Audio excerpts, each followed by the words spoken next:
ಖಂಡಿತವಾಗ್ಲು ದಶರಥ್, ಇಲ್ಲಿನ ಜಿಲ್ಲಾಡಳಿತ ಅದರಲ್ಲೂ ಕೂಡ ಯಲಹಂಕ ವ್ಯಾಪ್ತಿಯ ಜಿಲ್ಲಾಡಳಿತದ ವ್ಯಾಪ್ತಿಯಲ್ಲಿ ಬರುವಂತಹ ಅಧಿಕಾರಿಗಳು ನೀಡಿರುವಂತಹ ಮಾಹಿತಿ, ಹಾಗೇನೆ ಗ್ರೇಟರ್ ಬೆಂಗಳೂರು ಅಥಾರಿಟಿ ಅದರ ಅಡಿಯಲ್ಲಿ ಬರುವಂತಹ ಘನತ್ಯಾಜ್ಯ ನಿರ್ವಹಣಾ ಕಂಪನಿ ಏನಿದೆ ಅದರ ಉಸ್ತುವಾರಿ ವಹಿಸಿಕೊಂಡಂತಹ IAS ಅಧಿಕಾರಿ ಅಂತ ಕರಿಗೌಡರು ನೀಡಿರುವಂತಹ ಮಾಹಿತಿ ಪ್ರಕಾರ ಇದೆಲ್ಲವೂ ಕೂಡ ಪೂರ್ವ ನಿಯೋಜಿತ ಈ ತರದ ಒಂದಿಷ್ಟು ಡ್ರಾಮಾಗಳು ರಾಜಕೀಯ ಪ್ರೇರಿತ ವಾದಂತೆ ಇದೆ ಅನ್ನುವಂಥದ್ದನ್ನ ಅವರು ಮೇಲ್ನೋಟಕ್ಕೆ ಹೇಳ್ತಾ ಇರುವಂತದ್ದು. ಅವರು ನೀಡುವಂತಹ ದಾಖಲೆಗಳು ಅಂತಂದ್ರೆ 2023-24ರಲ್ಲಿ ಏನಿತ್ತು, ಟೋಟಲಿ 2015ರಲ್ಲಿ ಬೆಂಗಳೂರು ನಗರ ಜಿಲ್ಲಾಡಳಿತ 15 ಎಕರೆ ಜಾಗವನ್ನ GBA ಅದರ ಹಿಂದೆ BBMP ಇತ್ತು, BBMP ಘನತ್ಯಾಜ್ಯ ನಿರ್ವಹಣಾ ಒಂದು ನಿಯಮಿತಕ್ಕೆ ಕೊಟ್ಟಿತ್ತು.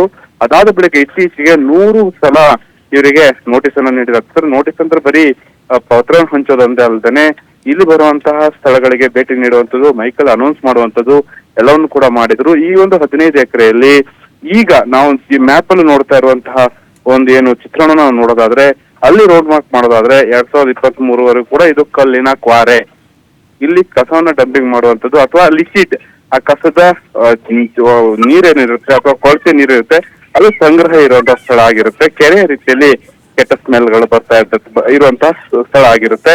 ಆದ್ರೆ ಇತ್ತೀಚೆಗೆ ಅಕ್ರಮವಾಗಿ ಬೇರೆ ಬೇರೆ ಪಶ್ಚಿಮ ಬಂಗಾಳ, ರಾಜಸ್ಥಾನ ಆ ತರದ ಭಾಗದಿಂದ ಹಲವು ಮುಸಲ್ಮಾನ ಕುಟುಂಬಗಳು ಇಲ್ಲಿ ಬಂದು ನೆಲೆಸಿವೆ ಅನ್ನುವಂಥದ್ದು.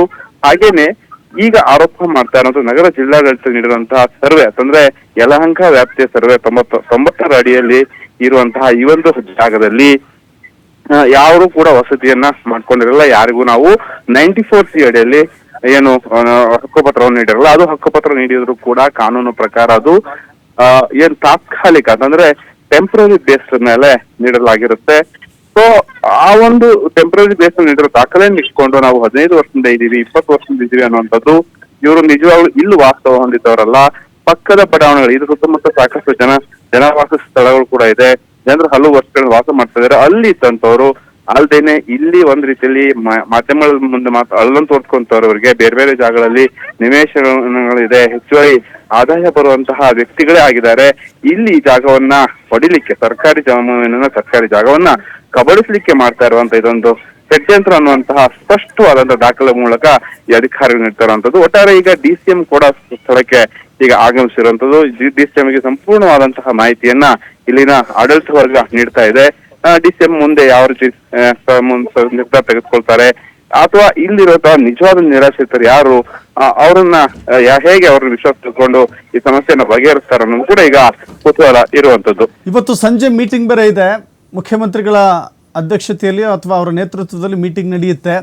ಈ ಸಂದರ್ಭದಲ್ಲಿ ಸರ್ಕಾರಕ್ಕಿರುವಂಥ ಆಯ್ಕೆಗಳೇನು ಕಾಣಿಸ್ತಾ ಇದೆ? ಯಾಕಂತ ಹೇಳಿದ್ರೆ ನೀವು ಈಗ ತಾನೇ ವಿವರಿಸ್ತಾ ಇದ್ರಿ, ನಿಜವಾದ ನಿರಾಶ್ರಿತರು ಯಾರು, ನಿಜವಾದ 10-15 ವರ್ಷಗಳಿಂದ ವಾಸವಿದ್ದು ಈಗ ಬೀದಿಗೆ ಬಿದ್ದಂಥವ್ರು ಯಾರು ಅನ್ನೋದನ್ನು ಫಸ್ಟ್ ಕಂಡುಹಿಡಿಬೇಕಾಗಿದೆ. ಆ ನಂತರದಲ್ಲಿ ಈ ರಾಜಕೀಯ ಪ್ರೇರಿತವಾಗಿ ಇಲ್ಲಿ ಒಳ ನುಸುಳಿದವ್ರು ಯಾರು ಅನ್ನೋದನ್ನು ಕೂಡ ಕಂಡುಹಿಡಿಯಬೇಕಾಗಿದೆ. ಬಟ್ ಇಲ್ಲಿ ಯಾರೋ ಮೊನ್ನೆ ಬಂದರು ಅನ್ನೋ ಕಾರಣಕ್ಕಾಗಿ ನಿಜವಾದ ನಿರಾಶ್ರಿತರಿಗೆ ಇಲ್ಲಿ ತೊಂದರೆ ಆಗಬಾರ್ದು ಅನ್ನೋದು ಕೂಡ ಬಹಳ ಕಳಕಳಿ ವಿಷಯ ಆಗುತ್ತೆ. ಗಣೇಶ್, ದಶರಥ್, ಖಂಡಿತವಾಗ್ಲು ನಿಜವಾದ ನಿರಾಶ್ರಿತರು ಯಾರು ಅನ್ನುವಂಥದ್ದು ಈಗಾಗಲೇ 45 ಫ್ಯಾಮಿಲಿ ಹಾಗೂ ಮತ್ತೆ 30 ಫ್ಯಾಮಿಲಿ, ಒಟ್ಟು ಟೋಟಲ್ ಮೊನ್ನೆ ಡೆಮಾಲಿಷನ್ ಅಂತಂದ್ರೆ ಕಳೆದ ವಾರ GPA ಅಥಾರಿಟಿ ಅವ್ರು ಮಾಡಿರುವಂತಹ ಡೆಮಾಲಿಷನ್ ಅಲ್ಲಿ ಅಧಿಕೃತವಾಗಿ ಮನೆಗಳನ್ನ ಅಥವಾ ಇಲ್ಲಿ ತಾತ್ಕಾಲಿಕವಾಗಿದ್ದಂತಹ ಮನೆಗಳನ್ನ ಕೆಡವಿದ್ದು ಕೇವಲ 90 ಅಷ್ಟೇನೆ.